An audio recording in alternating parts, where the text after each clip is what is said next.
My name is Barbara Gannon. I'm the Associate Professor of History here. I'm the coordinator of the Veterans History Project. I do military history, Civil War memory, all sorts of things. And I will be your host for tonight. My name is Grande. I served 4 years in the United States Marine Corps. I am a graduate student here, and I am also the project manager for the Veteran History Project, and I am going to be assisting Dr. Gannon in this presentation. Okay, our agenda. The Armed Services, missions, including a history lesson, structure, including the reserves, often forgotten, ranks, jobs, and medals. John's going to handle a lot of that. The Warfighter, not the Armed Services. It's kind of our spoiler alert. Joint Commands, the Department of Defense, DOD. You say it's one word, DOD. Not DOD. All acronyms are said as a word, particularly for our Navy friends. The budget, what everyone cares about, buying expensive stuff, what really nobody cares about, operations and maintenance, that's very important, and what really costs money, personnel. And then we'll have some questions. So we don't have a small group. What brought you here? What are you interested in our Military 101? So I'm in the Security Studies PhD program, as Dr. Dolan recommended, and I'm wondering who the rest of my peers are, that we come to this since this is kind of what we, at least in some part, study, since we do the not-so-peaceful parts of international relations. I have an MA in Security Policy Studies, oddly enough. And truth be told, I'm actually active duty Army, and so I was curious to see what the academic viewpoint of the organization was. Well, this is maybe the academics, because academics don't know much. This is more the Security Policy Studies, worked in the Gov a long time as a defense analyst. Sure, okay. What I would like everyone to know when they think about defense issues. Okay. I just thought it'd be an interesting presentation. So we have, we're trying to professionalize to get ready to go into graduate school. Because I'm only in my third year. And so I thought that this would be a good presentation. And I'm hoping to get a PhD in history. And so I'll be taking classes with you, so. There you go. I say begin early. Ma'am. I'm here for the sake of diversity. This workshop was advertised for possible DEUs, diversity education units. Good. I'm interested in different cultures and backgrounds, so why not getting informed about the military this time? That's a good one. It's a good culture to understand. And you, I know, are in my class. Yes, and besides the extra credit, I'm running a sci-fi series where the majority, I'd say, characters are military, and it's good for me to write. I prefer also to research as much military information as possible while writing. All right. Well, thank you. And I'll introduce back, we have Tiffany Rivera, who keeps us all in line. And I'm here for professional development today. And Tyler Campbell, social media guru of the Veterans History Project and so many other things. All right. In the beginning, there was an army. Air Force doesn't come for a while. Spoiler alert again. Now, it wasn't really the army, it was the militia for each town in the colonies. Or when there was an expedition elsewhere, they often formed volunteers. They were called the Provisional Volunteer Units, but they were often drawn from the militia. So think kind of amateur corps. The British Navy and Army fought wars overseas in Europe, but sometimes they spilled over here because there were the French were in Canada, for example, the Spanish were in Florida, so often their wars spilled over. Despite that, you're thinking to yourself, well, we must be thanking British Army veterans everywhere. No, we did not like them. And we had some good reasons, I think. This is sort of the first picture, they say, of a militia muster. You notice the guns are what they call arquebuses. They would put them on almost a tripod. They even have a pipe in this, which isn't really useful in European warfare. I do like the cat, though. Cat videos, even in 1637. that's where the National Guard of today traces its origins. And you can see the sort of the very European, even the helmets. But that will be changed and transformed as American militia and other soldiers have to get used to fighting in woods against Native Americans. So, Revolutionary War, we fought the British Army. And we needed a better army. The militia didn't do it. I know we have this sort of memory of the militia winning the war, the Minutemen. It's the Continental Army, which is kind of, they weren't a professional army, but they were long-serving volunteers. They were as close as we're going to get. We get a Navy, a small one, and we get Marines with the Navy, because initially Marines, my job is just to be on a ship, to provide security and maybe to land with sailors. We kept the militias, and they did home defense. For example, the Battle of Saratoga, which is in upstate New York, often they would call the militia out because they would defend against the British in local areas. But the key figures of the Continental Army. That would be Continental Army uniforms. Now, after the war, the Revolutionary War, which remember we fought against standing armies. We didn't like standing armies. And I have to really have no idea to the extent to which the regular army is nothing in America in the 19th century. It's those people who are thankfully on the frontier. We destroy the army and we tend to rely on militias. Because militias won the Revolutionary War, didn't they? Well, when we look back at it, we look differently, but the Minutemen, Lexington and Concord in those 8 years afterwards, till we had a treaty with the British, I don't know who was fighting them. Native American wars go on all through the 19th century, up to about 1890, and there's a small regular army on the frontier mostly, in god-awful places. The Navy is better. The Navy is always better in this era, because we are a seagoing power. We see ourselves surrounded by oceans, which isn't stupid. We have merchant interests, so we always have a better, more professional Navy. The War of 1812. Oh God, when I lecture this one, I just put a bag over my head and I say, oh, well then the Canadians beat us again and the Navy fought well. It does better, but it's very small. In fact, it goes head to head with British Navy, the Royal Navy, and wins. Single ship actions, which is just not heard of. But it gets bottled up pretty quickly by the oversized British Navy. The Army militia, we must say, is so bad they burn Washington, or excuse me, the White House more particularly. They're very particular on who they're burning. They know it's Madison's house. The Army stays small during the entire 19th century. The Navy is always better, it has to be, because you can't, a militiaman can say, well, you're the local most powerful person, you command the militia.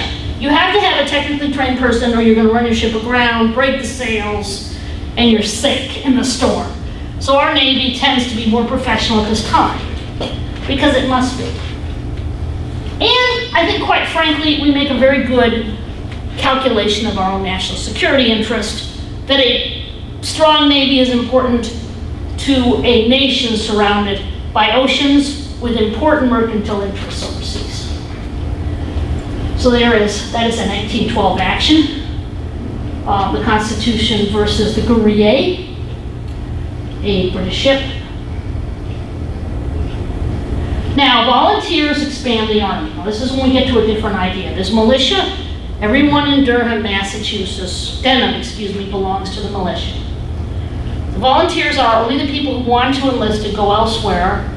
Sometimes they are voluntold, i.e., they are militiamen who are told they must serve with the volunteers, but they're usually volunteers. So the Mexican War, you have volunteer units. You have a volunteer unit from the 1st Mississippi Rifles, say. That was Jeff Davis, who will be president of the Confederacy unit. The Civil War is all volunteers. If there are Army regulars, U.S. Army regulars, but they're a very small part of the people who serve. They do expand it. It's mainly fought by volunteers. Spanish-American War. Mostly fought by regulars, but some very high-flying volunteers like Teddy Roosevelt. The Rough Riders were a volunteer unit that were organized from the territories places like Arizona and New Mexico. The Philippine-American War, volunteers, and some regulars. The Navy is still better throughout this whole time. But again, part of it is not a part-time thing. And Americans put more money and more thought into that. This is the American way in the 19th century. And they're going to have learned from all these wars. They're going to say, why, any man, any American can be a soldier. All you got to do is put a gun in their head and they're damn alone. They can shoot anyone. Those regulars just get in the way. West Point was under a lot of fire, particularly during the Civil War. It's just too stodgy. They don't know how to command American troops. And that is the way Americans thought. So in this, you have 16,000 American soldiers, total regulars before the Civil War. You have 26,000 before the Spanish-American War. So this is the 19th century. In the 20th century, the Spanish-American War and the Philippine War made us a world power. We had colonies, so we're going to have to be bigger. We're going to be a world power. We already are an economic powerhouse. But we now have responsibilities overseas. So we have a larger army, though not large enough for World War I and II, a large effective Navy. By the beginning of World War I, our entrance, we have the second largest Navy in the world. The United States Marine Corps grows large and stays large. This is more during World War II. In World War I, during battles like Belleau Wood, it found its ground force mission. It starts thinking of itself and being organized as a separate ground force. The U.S. Air Force is born in 1947. It was from air units in the Army. You have the Coast Guard and the Merchant Marines. People forget those. They are armed services in the wartime. So these are the different, you see, you get more different types. They get more independence, they change missions. And this is all about the United States, as I always joke in my class, Teen America World Police. When you become that, you can't have 16,000 people. So, looking at their mission, the Army is the primary ground force. It consists of combined arms, infantry, armored artillery, aviation, and support units. The Navy is the primary provider of naval power. Ships, submarines, aircraft, and their support. The Air Force is the primary provider of air power, aircraft, bombers, fighters, transportation, reconnaissance, missiles. The Marine Corps, amphibious capability, I haven't used that as much lately, a supplemental ground force, infantry, armor, aviation, and much more limited support units. For example, there are no medics in the Marines. They are Navy personnel who are detailed. The Army, in an operation, say like Iraqi freedom attack, the Army would supply support to the Marines as part of its mission. So, these are, but it gets very complicated because, as you'll notice, the Army has an Air Force, the Navy has an Air Force, the Air Force has an Air Force, and the Marine has an Air Force. And the Coast Guard has an Air Force. All of them use the same kind of capability. But usually, they're, how can I say this, they're partnered. For example, Marine aviation is about supporting Marines. It doesn't have a strategic capability to bomb other countries or continents. The Army has an Air Force, it's usually reconnaissance or helicopters. It relies on the Air Force for other missions. So there seems to be duplication, but there isn't. Any questions on anything I've said so far? This is pretty straightforward, but you'd be surprised how many people, we have a little more experts here. So let's talk about the force structure. That's what an Army person or a military person, what's your force structure? It's kind of an opaque, much more complex than it sounds word, but I'm going to try to keep it straightforward. United States Army, most people know divisions. There's way more to it than that, but let's talk about divisions. There's the 82nd Airborne Division, the 3rd Infantry Division. Take those two, for example. Hard fighting units.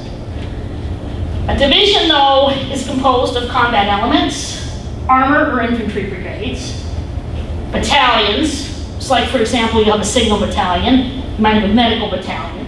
You have a battalion, and their job within the division is to support the combat people in it. Divisions, the brigades, the armored or infantry brigade, which usually some have more, what the difference is, some have more tanks than others. A light infantry brigade, like an airborne division, will have few, if none, no tanks. So you have this sort of, you have a design to it. That it's not just a division, but it's a division designed for a purpose. And to do its job, it needs combat people of various types, and it needs support people. For example, to bring in supplies, to take care of its sick, to signal, provide signal capability. So a division is like a unit that can support itself, but not fully. It needs a lot of other units behind the lines to push in supplies. For example, the division will have some form of hospital care, but it'll also have helicopters that will take people to hospitals at other levels that have more capability. But most people think of the Army in divisions.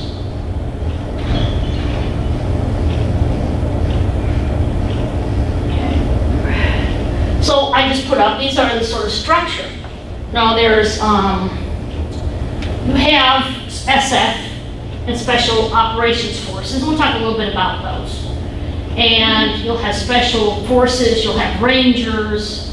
You have this, they have different functions that have to do with not exactly high intensity conflict. I.e., the Special Forces will assist people to defend themselves. You'll send a team in, and that team will teach locals all of these different functions, and they'll assist them. Whereas Rangers might take on a sort of more, I guess it won't be a commando raid or something. It's a little different. You have 4 light divisions, they'll have virtually no tanks. 101st will have lots of helicopters. The 82nd Airborne will jump out of a plane for no reason that I've ever been able to discern at all. It's fun. Because the plane will land, doesn't it? Well, you assume it's the Air Force Base, so you never can be sure. Well, mostly. Like You should mostly, slow down, really Dustin, almost jump all out. the time, as in the plan is to land. And I will jump if it isn't going to. 6 heavy divisions, which are mixes, which usually have things like tanks and fighting vehicles and such. And then a separate brigade. So these are sometimes specialized, but you can deploy these. Like, so one is in Italy and supports that region. The 11th ACR is a separate brigade, but it is a OPFOR. It means it acts in another function. So they can theoretically act on their own, those people. The 2nd ACR and the 3rd ACR. So, okay, when you look at that, you say, you also notice there's patches and they come from history. For example, the Big Web Run was really the first modern division that was deployed. It went to France, it was made of regulars, and so it won. I mean, they were really creative here. And it's always been its patch like that since World War I, even though I think in World War I it was just like a 1. So they all have historical origins, all American. The 82nd during World War I was a patchwork of different units, all American. So you have different, even though this is the 3rd ID, the Rock of the Marne, and there's always kind of joke names, and this is the TV test pattern. People will jokingly call that. So they have, the patches have a historical meaning, and they're very important to the people in the units. The Navy, ships, fleets, wings, expeditionary strike groups. Right now we have 3, yes. Dr. Gannon, what is a regiment? Where does a regiment come in with the structure of the Army? Okay, a regiment is a very old term for practical military speaks.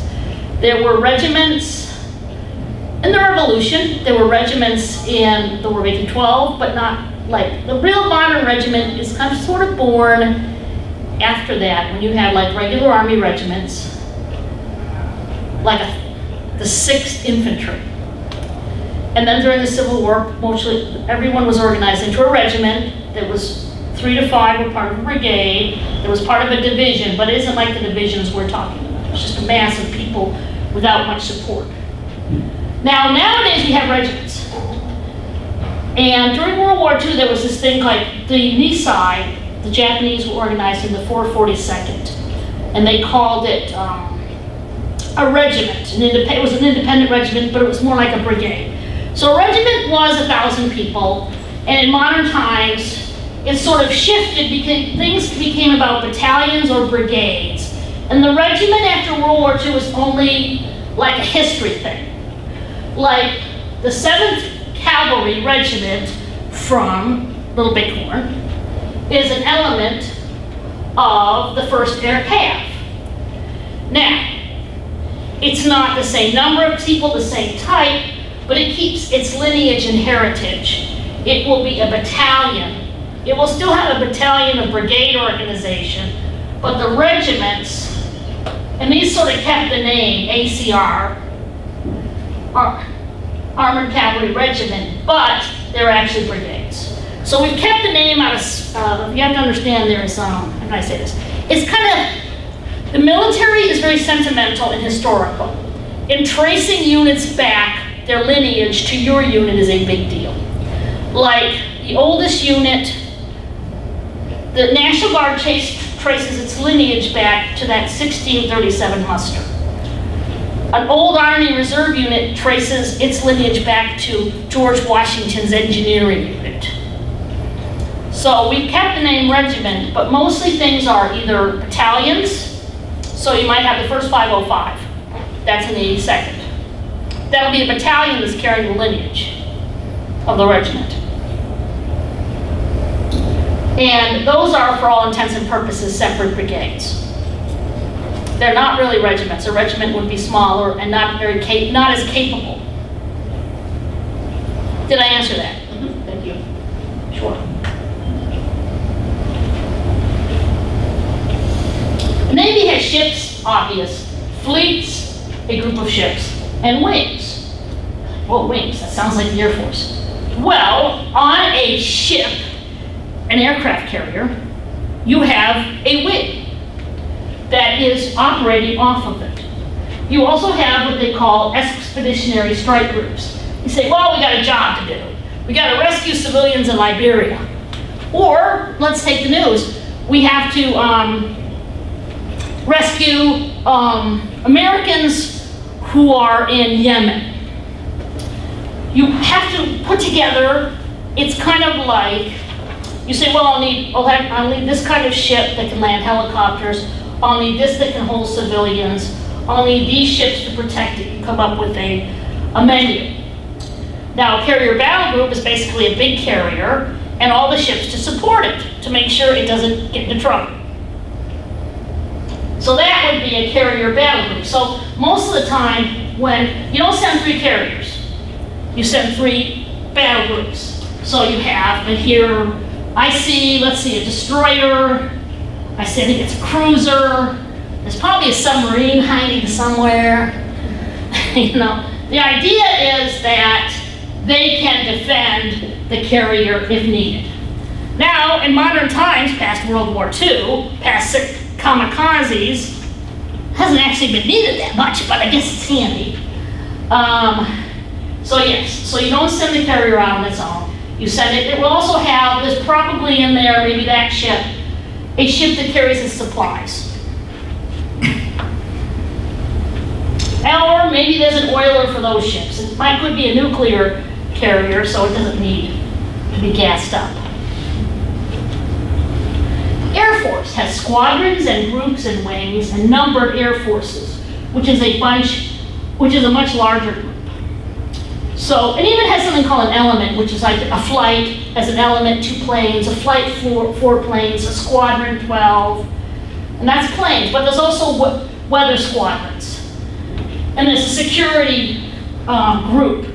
There are the Air Force, when you deploy an Air Force, a bunch, say 12, or say 24, or say 36 planes, they go with about 1,000 people to repair them, to guard the base, to pay their bills, to order parts. So you only have, the Air Force only has a certain number of planes, but it's got all of these people because we have a very technical service that does all the stuff that has to be done. And so there, one of the things you see there is you have different kinds of planes. This is a stealth fighter. I think that's an F-35. I think that's like F-15. You see a B-1, and I'm thinking, man, they're both B-1s. It just looks like so smaller. I guess it's the angle I'm looking at. I'm like, wait a minute. So you have bombers and you have fighters. But you also have planes that move things. Tactically, the C-130. You ever seen this big old plane with propellers? Or you have C-5Bs, which are big. You can drive Coburn Hall into it and deploy it somewhere, which I don't know why you do it, but okay, just in case. You can drive a tank into it. So they have elements that move things. They have refueling tankers. All of those guys, they don't have to come down for fuel. They can come up to a refueling plane, and he drops the nozzle, overcharges them, asks them if they want coffee. Okay, none of that happens, but okay. And they can refuel in the air. And the thing about that, it gives you all the range you like. So they have tankers and bombers and fighters, and all of these people generate enormous needs for people to guard them, to take care of them when they're sick, to pay their bills, order their parts, all of that stuff. The Marine Corps, 3 divisions. That's by law, oddly enough. The Marine Corps is very good with Congress, so it made sure it would always keep 3 divisions, because between the wars it went very small. Now, there's one also, the Reserve Division. It has battalions and companies and brigades and all that other stuff. But they're a little different. The Marines say, they're kind of like the Navy this way. Look, we gotta come up, we got a job. What's the job? We're gonna come up with a unit to do it. Marine Air Ground Task Force, which is, what mix do we need of forces to do the job? So the Marine Expeditionary Force, a MEF, is the biggest. It's kind of like a division, but with so much other stuff, it's hard to make the comparison. But I suppose it's closest. The Marine Expeditionary Brigade is a brigade, but it isn't just a brigade of combat. Like, you'll have to give it a little slice, they'd say, of logistics. And Marines, for good reasons, like to support themselves with aircraft, because they don't, would rely on the Navy, and they're not convinced the Navy would have their, and I say this delicately, that they would be their priority. So historically speaking, the Marine has liked its own tactical air force to support it. And a MEU, as they would say, MED, MEF, MEU, gotta get used to this sort of taking an acronym and making it into a word, is more like a battalion or whatever they need. You don't send a MEF to rescue 200 tourists who are stuck in Yemen. You send a smaller group. And you work with the Navy, and they'll send, maybe they'll just send a LST, a landing ship, for your MEU, because that'll do it sufficiently. Or maybe it's a very bad situation, they'll send a carrier. But you have to task organize. Everyone thinks in this. You have a unit, you create it, you design it, you assign people to it, but a lot of times you end up task organizing for what the mission is. Like, this is a perfect, I thought this was a very good illustration, a MAGTAF, and it goes down and it shows all the different things, like LCACs, or like, I think hovermobile landing. And you have helicopters, and you might have Harrier aircraft, but you also have to have logistics packets too. So yes, so you have all these, and what you do is, from that, you would create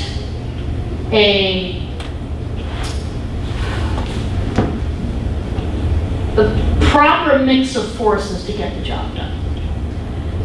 Now, the Army came to this way of thinking later than the Marines did, and they're trying to now, and they're not doing the best job of it, trying to come up to make divisions more useful, more agile. But that's how the Marines think.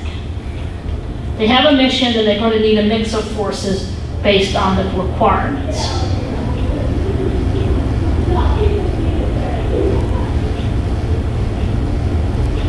Now, all services, we talked about combat, but all services have support units that deploy overseas. Sometimes they're in a division, but sometimes they're what they call corps, which is a bunch of divisions, or theater. Like there'll be a truck unit bringing in supplies from Kuwait to Iraq. You have probably a corps or a theater group, and they just feed it into the divisions. They're training units for recruits. You have a unit which his job is to train a recruit. You have headquarter units that manage things. You might have a headquarters group that runs reservists, or you might have a headquarters unit that runs all Air Force logistics. You have special forces, SEALs, Green Beret, Rangers, all sorts of things that are done for specialized tasks. You have logistics supply managers. You have people who, as we mentioned, should run Air Force logistics or Army. You have specialized school for officers, war colleges, the National Defense University. There are civilians there, but there are also military people there temporarily to learn. There's all sorts of other people. So when I look at this, someone will say to me, well, Dr. Gannon, the Army has about, last I looked, about 475,000. I think its end strength's about 475,000. You say, well, that's a lot of combat. No, it isn't. A good chunk of those have to stay home and train people. They have to run the headquarters. They have to design units. They have to write doctrine, which is the way the Army fights. There's all sorts of people they have to do. Someone has to run the Pentagon. Officers have to take time for training. So when you get down, all comes to all, you only have so many people for a unit that deploys. And then the unit that deploys is a combat unit, or it might be a support unit. So yeah. And so, because we're very technological military, we need a lot of tail. They call tail the support and tooth the combat. Now we talk tooth to tail.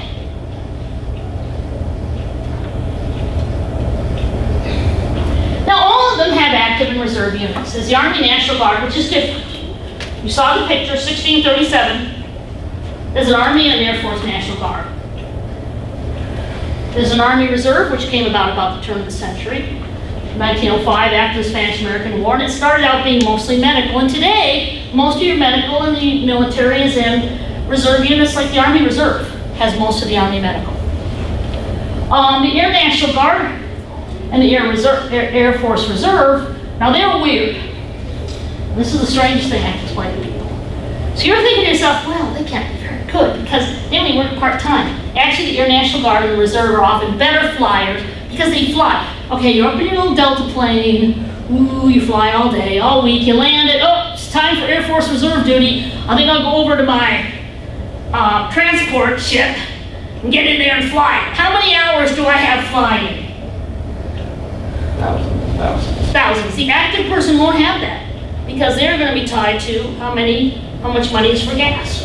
So our reservists, because we have such a big civil reserve fleet, the reservists have way more hours in the air. And because the Air Force knows this and not being stupid, there's a much larger percentage of them are full-time people who keep the jets and the planes and everything running. So as the Army, National Guard, Army Reserve only have a very small cadre of full-time people that have to keep people trained, who come one weekend a month, 2 weekends a year, but it's a lot more now, who are part-time. They have a smaller full-time, but the Air National Guard and Air Force Reserve are seamlessly integrated. They have to be. The Navy Reserve is very small because it's hard to run a ship part-time. The Marine Corps Reserve is a whole division, so they're fairly robust, and there's a Coast Guard Reserve even. Now you consider the Merchant Marine our reserve all the time. They're our reserve for supplies and for moving things like a division overseas with all its tanks. You have a Sea Lift Command. It's very complicated, but think of the Merchant Marine as always a reserve. So there's always a reserve, and what they are is real force multipliers, because Americans, they like the idea of reserves because they're thinking, wait a minute, didn't we win all these wars with Minutemen? But what's interesting is 20 years ago, everyone would have laughed at you if you thought the Reserve and National Guard would play such an important role in our national defense, and I had many Department of Defense personnel laugh at me even mentioning it. But now they're much more important. They've been much more critical to recent operations. They're part of the operational force, and they've been very critical. So this, if you say to me, okay, everything I've talked about, history, blah, blah, blah, what's really changed recently, I'm going to talk to you about some things that changed in the 80s. It's the role of the National Guard and Reserve. That really slipped onto the American people. They're totally different than that they were 20 years ago. It's a totally different world for them. So you have active and your reserve, and they are, what kind of units they are? They're just like the units I talked about in the active. There'll be National Guard wings and squadrons. Now, the Navy Reserve doesn't have battle groups, but the Army National Guard has divisions, and they primarily are combat with some support. They have divisions. The Army Reserve has no divisions. It is primarily support, medical, transport, quartermaster, which is like logistics. But they're very critical because, again, we come back to, everyone talks about fighters, I love fighters, but America's designed its military in the way it fights to require all these other things to go along with it. And they're very technical, which means I need a lot of repairmen, I need a lot of repair parts, and they have a high standard for American soldier medical care and food, and all of that feeds into that.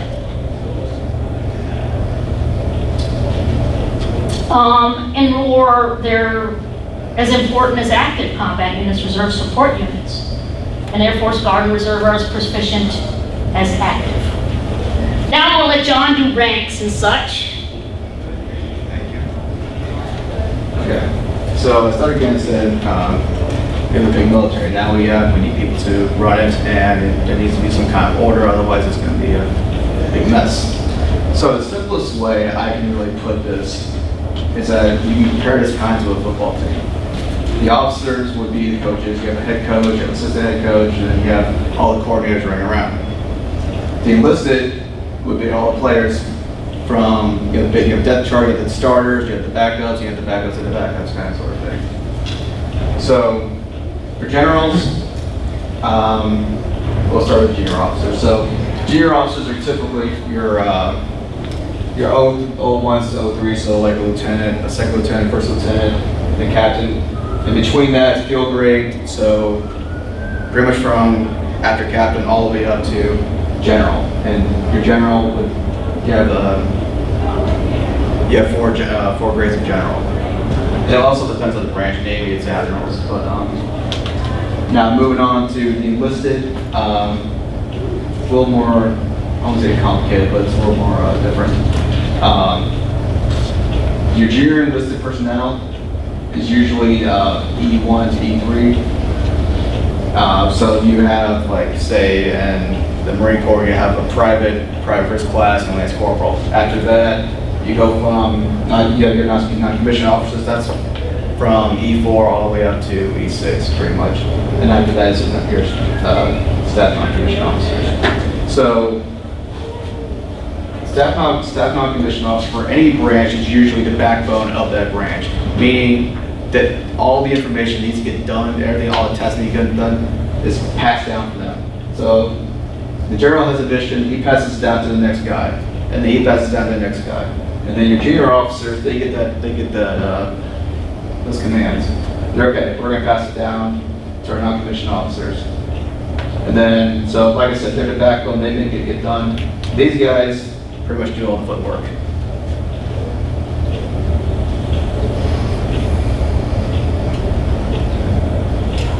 Oh wait, you went the other way. Right. Let me do this for you. It's very confusing. You have to have everybody touching the right way. Okay, come on. Up. Okay, all right. So we have a visual here, okay. So these first three, well actually no, these first three, sorry. These first three would be your junior enlisted. So like I said, from private to private first class to lance corporal. Then you get to you're not commissioned, which is a corporal all the way up. In the Marine Corps, it's a little different. It's from corporal to sergeant. When you get staff sergeant, that's your non-commissioned officers. I mean, your staff non-commissioned officers, and that's just basically the only difference is that it's a little more responsibility, but you're not doing all the footwork basically. In the Army, we'd call that senior, but they would start later. Right. And if you ask any Marine, they stay in the worst position in the Marine Corps staff sergeant because they're right in between and they get all the crap. But it pretty much runs the same way for all the branches, as Dr. Gannon just mentioned. All these guys right here do all the footwork. They're doing all the field day. They're running around picking up trash. They're running around making sure all the tasks basically get done. And these guys are directly in charge of them to make sure it gets done. So what percent would you say are in those first three? Would you say like 50, 60% of the actual Army, total military would be in the first three? I believe so, because usually this first term right here will determine whether or not you're going to re-enlist. That's a Marine thing. Well, from my experience, that's the tough answer. We'll do the Army version. Okay. So from here, this is basically when you're going to decide whether or not you're going to re-enlist, because this is when you're getting all the bad tasks. If you decide you're going to re-enlist, you move up further up the ladder, and as you go further up the ladder, you're going to notice that there's less and less people, and there's only a certain amount of ranks that are allowed in, say, the Marine Corps. So say you can only have 10 Master Guardian Sergeants in the Marine Corps, which obviously is a lot more than that. But so in order to get promoted, you have to wait for that slot to empty out. And so you're going to notice basically, as like I said, going up the ranks, are going to be less and less people in charge. Now, the other services, don't take the Navy and the Air Force. They're a little squirrely because they rely on specialists and also re-enlistment more than you guys do. Right. So there might be more in here. Might be more in here because they're relying on that, people staying in 20 years. So you'll see more of this than that. Now, the Army's a little like that, not as much, but you probably see more people here, specialists, which is kind of not being a non-commissioned officer, but it is the same money. Right. Might be the sweet spot. So it really depends. Services are a little different this way. These are all the same pay grades. You get the same money, but each service needs different things. Marines need to run people in and out because you have to be like healthy and young and stuff, right? Like Right. my man here. Right. Whereas the other services need, if you run a ship, as petty officer, second class, you need a lot of those because you want a lot of experienced people at fixing engines.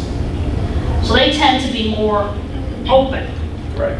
you know. So it's culture, but these are the ranks. You can just see, now these are really hard to read. Right. If you ever go out to an Air Force or Navy base, just bring a card with you. I can't read them barely. But these ranks on the far right, there's only one of these in each branch. Oh God, that's a god. Yeah, they're I think you have to explain the gods.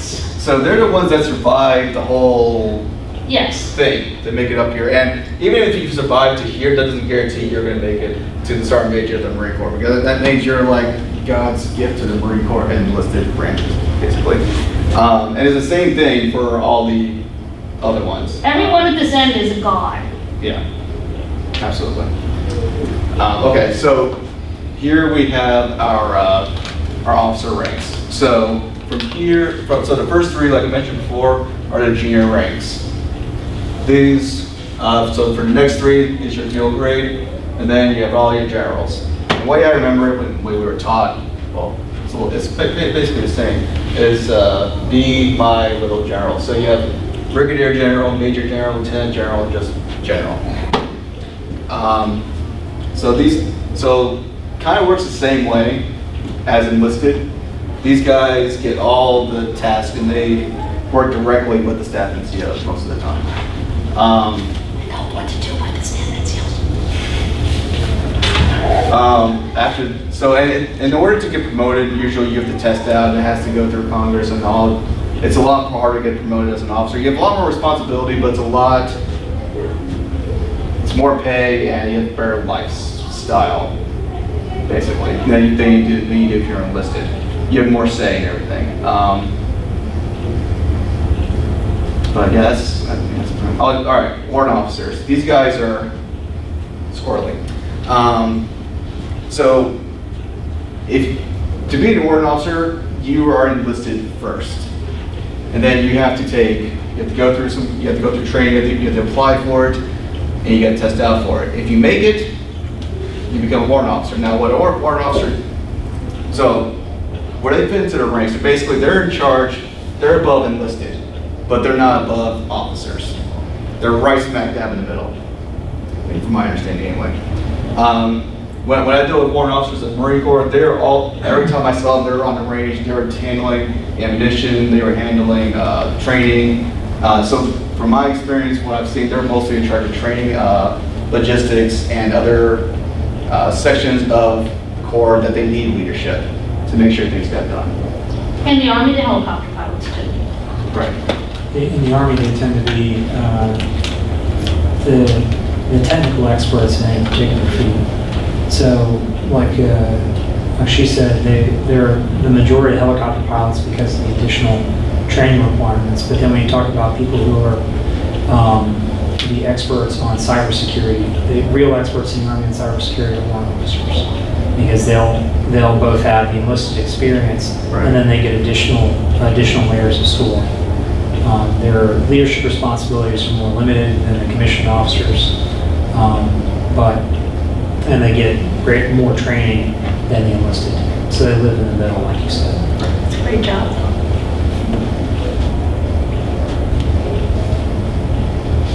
Whoops. You went too fast. Okay.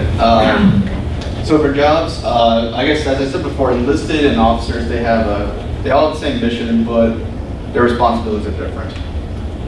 So we have combat jobs, infantry, army, artillery. For instance, say a Marine graduates boot camp, he's infantry. He's not going to go to MCT like the rest of Marine combat training. He's going to go to school of infantry, and that takes about 9 months to get through. And he can work anywhere from infantry, armor, or artillery. They can be sectioned out to different spots. And then so you have support jobs where I was basically. You can get sent to logistics, you can get sent to medical. All these jobs are very important to make sure the mission gets accomplished. And so as you see, I mean, these are two totally different things, but they rely on each other to get the mission done. And as I said before, officers and enlisted, they have specialized positions in both, but they both rely on each other to get the mission done. And that's what everyone's focused on. Yeah, like in the Navy is like surface warfare submarine aviators. That's almost a community, is what they call it. Fighter pilot, missile officer. But you have an office, so everyone kind of specializes. There's a weird thing about officers. So you can start as an infantryman and then later become a foreign area specialist. That's very common actually, because they need more lower ranks infantry, and at the higher ranks they need people who are mature to go to and be an attaché in an embassy or something. So whenever you ask someone, what's your job? What did you do? And most people, it's one or two things. Officers, it can be three. And there's the combat, and they're all different combats in the services, and they have support. But again, support, okay, so for example, you're fighting a battle and there's no ammunition. And, well, that's that. It's over. And that's a truck driver would drive that up from a place where they stored them, which might be run by armored ordnance people, and you all need everyone to do the job. Oops. Again, you are the most annoying. There you go. Okay. We're going back. Why are you going back? We have a very bad relationship. Medals. Okay, so for medals, you have you get different medals for different things you accomplish in the military. So for here we have for bravery a Medal of Honor, which most people do not survive. But if you do, then you got lucky. The Silver Star, Distinguished Flying Cross, even like the other medals such as Bronze Star and like that. It's for basically putting your life on the line and doing something extraordinary, basically, and having someone see it happen. For outstanding performance, you can get the Navy Commendation Medal, Meritorious Service Medals. Meritorious Service Medals means you were promoted earlier than what you were supposed to be. You went before a board, and say you're a Lance Corporal, you want to become a Corporal real bad, and there's a board that's opened up, and you have to get a really good physical fitness test, you have to know your Marine Corps knowledge, and you have to go in front of this board of usually all sergeant majors and blow their socks off, basically, and do a really good job. And if you do that, then you would get, not only will you get the Meritorious Service Medal, you'll also get promoted to the rank much faster. And it looks really good on your record. And Army just did some very good performance. Every service has little quirks, but you'll see that these quirks, they're both different and the same. We'll show you a picture across that. Then there's also like a NAM, which is the Navy Achievement Medal, which means you did outstanding work in your specific job. And that usually happens before you switch to a different, when you get sent to a different base or a different unit. And also for when you serve in different campaigns or different wars, you'll receive a medal saying that you partook in that war or that campaign. Yeah, Vietnamese Service Medal, World War II had them, World War II 8. Europe Pacific had them. You would even have a campaign medal if you were in certain specific campaigns that were recognized. But even that's different from service. Right. It's a little different, but there's always a category: bravery, performance. You were there. So for wounds, most definitely be a Purple Heart. It means you were wounded in combat. You have the Marksman. Every branch has similar ones. I know Army, Marksman, Sharpshooter, and Expert. Okay, so the same thing as Marine Corps. And so you get awards for those, basically saying how good when you have to go to the right ranks of qualifier every year. That basically shows how good of a shot you are. Then there's also high proficiency. So you have combat infantrymen and master jump wings, or even like people who have been to submarine tours. They have those little medals, and also Right. airborne. They get these little medals that signify that they've been part of this special unit. So this tells you how complicated medals are. The Military Times has all of them. Now, and the reason, one of the things you'll notice is they're in this row, and that's a precedence. They're in order of precedence. So if you have a bunch, you have to have them exactly a certain way. And foreign medals are after U.S. giving medals. So if you want to read someone's, say you see someone, you see their chest, you'll see a little ribbon like this. Its color for the ribbon will be like that. Will be the color, you'll have a ribbon they're wearing. This is like for dress uniforms. They have little ones when you're wearing this sort of, think of it as a dining jacket.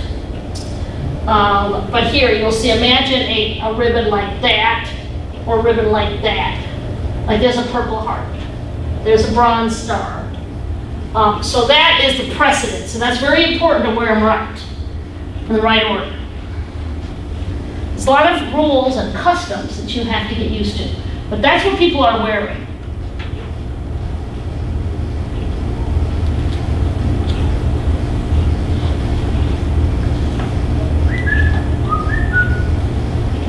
And this is my bag. Surprise! None of these services are called a warfighter. They're like, I just pay these people to have ships and planes. Really? Well, because they don't command services in combat. The services exist to organize, train, and equip. That's their job. They are assigned to a warfighter. The Chief of Staff of the Army does not leave men and women in battle. The end. They're supposed to have the best army ever for people to do that. The role is played by the combat commander, who belongs to a service. He might be an Army guy or Navy guy. But his authority is derived because he's appointed to that command. The Joint Commander is responsible for a geographical area and area responsibility. So, for example, PACOM is usually a Navy guy, but the Navy isn't doing too well in the Pacific. So I believe they were talking about making an Air Force person, even though it's the Pacific. And this Air Force person will command everybody who's assigned to him. And no one can say, wait a minute, I don't have one of you people. I want to join the military, not the Air Force. You can't say that, because that is their command responsibilities derived from that. So you have this world, and it's broken up into various responsibilities. The CENTCOM commander, that's the one to get. That's where all the fun is. As you'll notice here, our usual area of recent busyness. There's an AFRICOM, that's the newest. NORTHCOM is for the defense of the United States. SOUTHCOM is, of course, Central America and South America. And EUCOM is big. And PACOM is PACOM. It looks like they divided the Antarctic. One of the things happening in Antarctica and the Arctic is that they're getting more, how can we say, warm? So there may be, if someone was to say one of the big military issues, may be competition over the previously frozen areas. It's a diplomatic way of putting it. So that's it. So the responsibility, there's a person in command, and the idea is that when something happens, they have all the plans. I'm head of Central Command, I'm in Tampa, actually. I'm here, and I tell everyone, theoretically, I task everyone, particularly in this FORCECOM, in the Army and the Navy and the Marines, and everywhere I need, they don't always listen to me 100%, to get me what I need. I send them a little laundry list, or a grocery list. I need a Army Corps, I need a MEF, I need a strike capability. Now this can be different. Sometimes I say I need so many air wings, I need so many, if I'm near the shore, I need the Navy with cruise missiles, and that's how you do it. The warfighter is the person who's tasked with the air responsibility. And that's what you call it. The CENTCOM, U.S. Central Command, again, this is acronym AFRICOM, EUCOM, NORTHCOM, PACOM, SOUTHCOM, and their responsibilities are just that way. And there's their headquarters. SOCOM, Special Operations Command, is a new command that was made up to specialize in, it's a way of saying, here's Special Operations Command, here's money, and here's more people who think about you and your operations, and they will plan them. Now they often work with they don't fight a war on their own, but they're like TRANSCOM, Transportation, and Strategic Command, which work with the joint fighters. So there's kind of a specialization of a function. So the Central Command commander has a multi-service force. So in Iraq, say your Army Central Command, RCENT, MARCENT, NAVCENT, APCENT, and they talk like this. They don't say Army Central Command. You're going to hear this. Well, the CENTCOM command, the CENTCOM, RCENT, and MARCENT are meeting with NAVCENT and APCENT, and they're going to go, and they just go into this acronym fest. You're laughing, Tiffany, right? Acronym fest will have your head explode. So you better be kind of familiar with that. Now the Navy's actually worse. Signat here. Commander-in-Chief, Navy, Europe, Signat here, and they make it one word, and you better catch it. Comes up back. Command Summary Pacific. Now, wait a minute. I know, I've been watching TV, and there's this people called the Joint Chiefs of Staff. Okay. They have another set of folks. The Joint Chiefs of Staff is the chairman, the vice chairman, the chief of staff of the Army, the chief of naval operations, the chief of staff of the Air Force, the Common and the Marine Corps, and the newest member, the chief of the National Guard Bureau. The chairman, who's the chairman of the Joint Chiefs of Staff, is the senior military advisor to the president. He is not in charge of all of the forces. So you have the people who run the services, and actually the Commandant of the Marine Corps is relatively recent addition, but the most recent Marine Corps wasn't, because remember the Marine Corps, I should have mentioned this, the Marine Corps is part of the Department of the Navy, which is not the best thing to be, because sometimes your budget priorities may not be as high, but you are it's part of the Navy. It's the Department of the Navy, and you can see the joy, rapturous joy. I like my hand-me-downs. So yes, for Marines, about this relationship. So here we go. The chairman is a Marine. All services have had the job. So you have the first, Omar Bradley, the most historical, Colin Powell. The Navy has had the role. The Air Force has had the role. And there's the medals. And you can read medals. Like the Navy has a lot of things, for example, that will be excellence. It means you did really good on a cruise. The Air Force does tend to give away more medals than the other services. Just a few. So yes. So there's a Purple Heart on Colin Powell's chest. So yes. So these are the senior military advisor to the president. And the SecDef, I guess I should say too. But they're not like Chief War Dog. The final twist. Now that I've confused everything.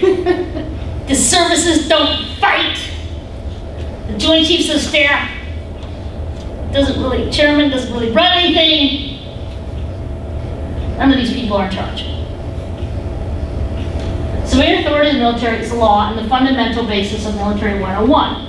The services are part of the Department of Defense.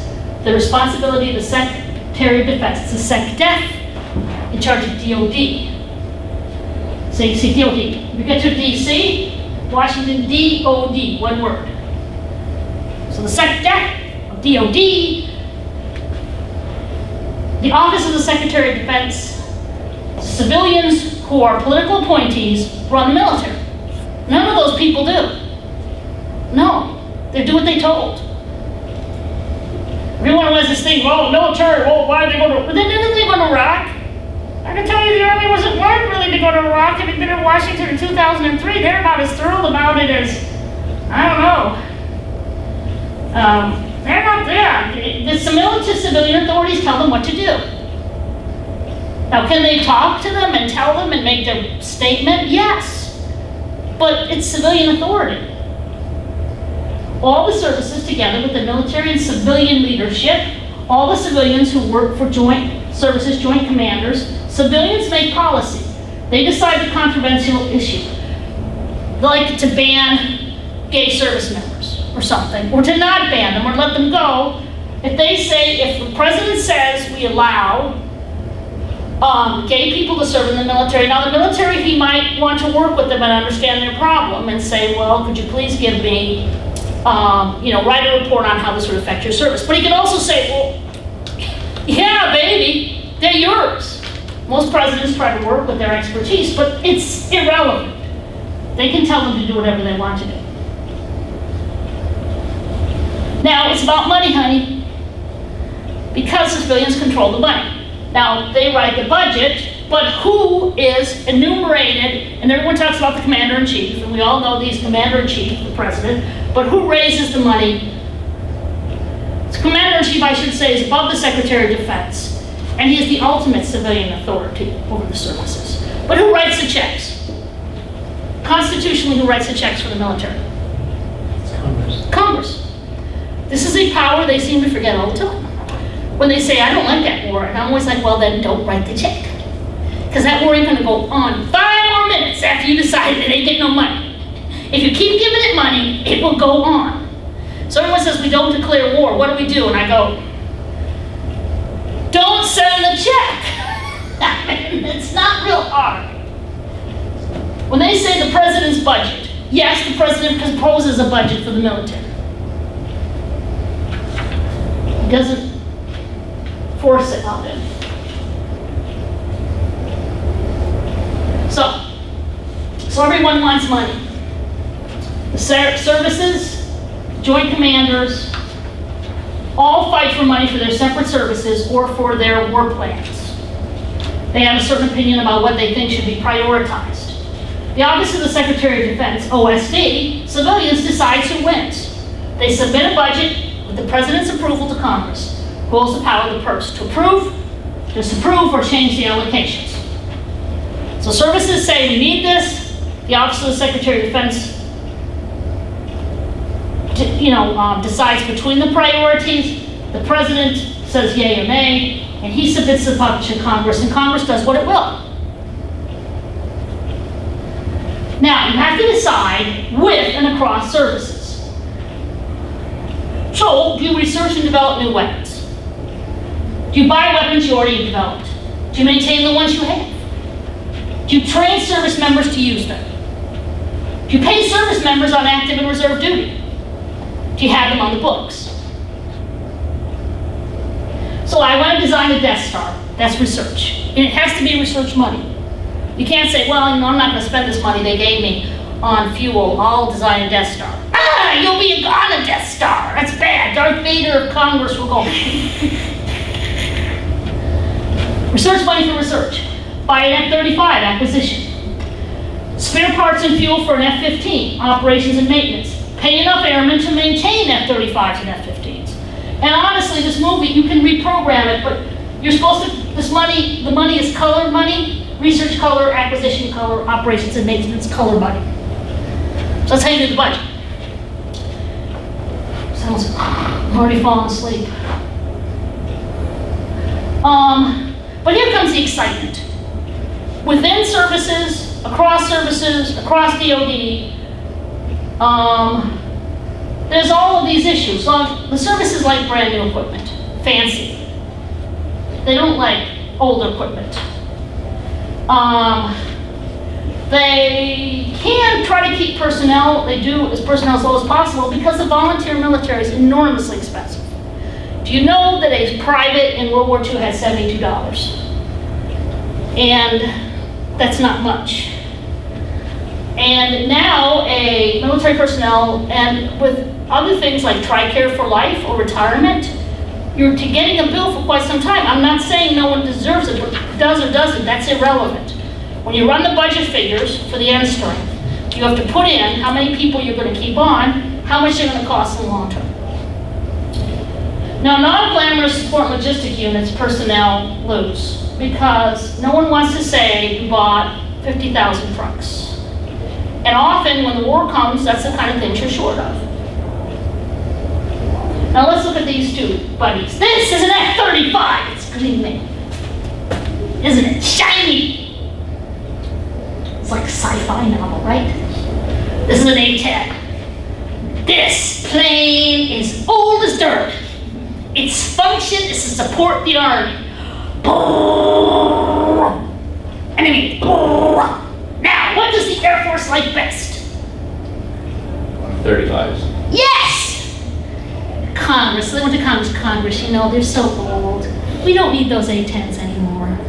Why do we need them? We've got these cool F-35s, which I'm sure will be able to support the Army, even though we don't have that in specs.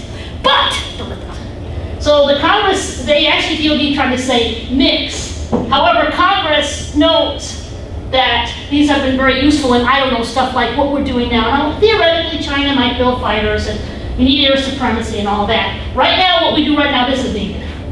It's unglamorous, it's dull, it's slow, and it's what's delivering. So they told the Air Force for the 300th time, I think they try to get rid of the A-10 every 3 or 6 months. No, you're keeping it. Last I heard, they were keeping it. Now, if you want to read something funny, the Duffel blog, the military satire on the internet, and they have some very hysterical things about the F-35, including it being beaten by... F-16. No, well, it was beaten by an F-16 in reality. The Red Baron. Red from Snoopy beating it. It's hysterical. They're not, I think they're A-10 pilots that won that. They're dogged on the F-35. Now here's the thing. The defense budget is 1/2 or better at times the discretionary defense budget. And you're like, well, there's the budget that's non-discretionary. You gotta pay Social Security and all this other stuff. And there's parks and interior and food stamps and education, and all that other stuff, that's discretionary. You can go up or down. It's half. The next budget isn't finalized. I think we're closer to this number, $700 billion, which is a dramatic increase. So, that's why you need to know. When people don't know anything about the military, you've got to be analytical. Because one of the things when they start talking about what they're going to spend it on, what you buy matters, what you don't buy matters more, in some ways. And the services mean well, but they often have their own prejudices. For example, fighter pilots for a long time ran the Air Force. They bought fighters. That's why B-52s are still flying. I think we're getting down to the great-grandson. Will be flying, the first original flyers. I know they've rebuilt it, and it's a new ship, but that's neither here nor there. Now, the next slides are the first and last day of service for a weapon system the U.S. thought would be the key to world power. We're going to buy one thing. In 1910, one thing. I'm going to buy this because it's awesome. And everyone will run in fear from us when we buy this. There it is. It's first day in New York. It's been launched. Doesn't it look awesome? Are you frightened? We oddly enough have its last day of service. The picture. You can get to it. There it is. It's Arizona.